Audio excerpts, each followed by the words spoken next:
Pengiriman buku ini, jelas Mendikbudristek.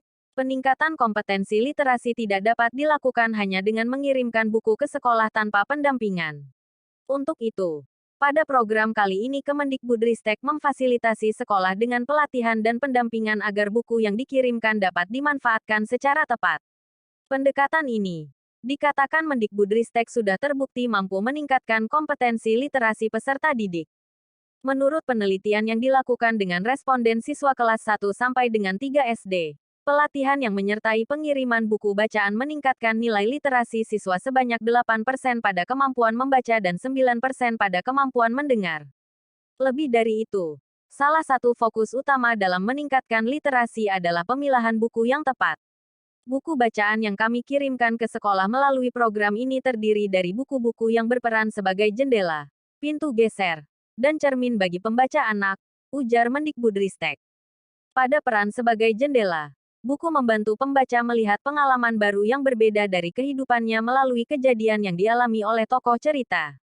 Sementara itu, dalam perannya sebagai pintu geser, buku membawa pembaca untuk berimajinasi mengeksplorasi dunia baru melalui ilustrasi dan cerita fantasi.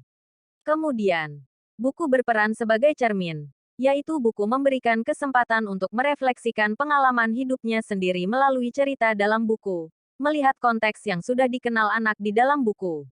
Hal ini mendukung peningkatan daya pikir kritis anak dengan melakukan refleksi atas hal-hal yang ada di sekitarnya.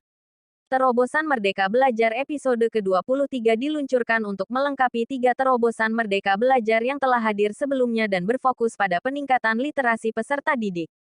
Pertama adalah program Kampus Mengajar yang menjadi bagian dari Kampus Merdeka sebagai Merdeka Belajar episode kedua.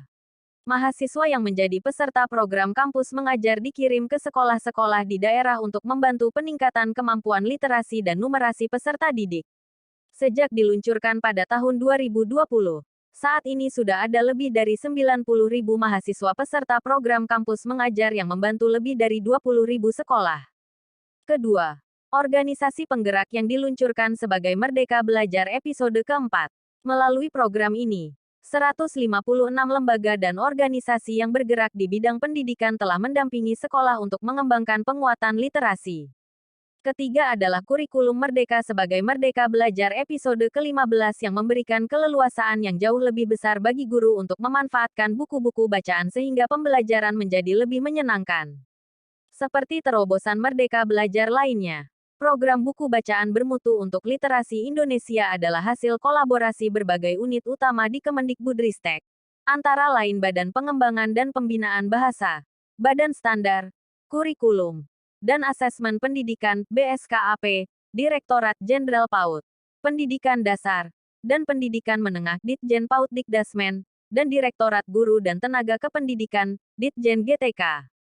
Merdeka Belajar episode ke-23. Buku bacaan bermutu untuk literasi Indonesia mendapat apresiasi dari pimpinan pemerintahan. Menteri Dalam Negeri, Muhammad Tito Karnavian mendukung penyediaan buku bacaan bermutu yang dilakukan Kemendikbudristek. Ini merupakan bagian penting dalam upaya menumbuhkan budi pekerti.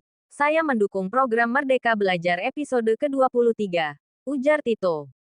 Selain itu, Kepala Perpustakaan Nasional, Muhammad Syarif Bando juga mendukung kebijakan Merdeka Belajar episode ke-23.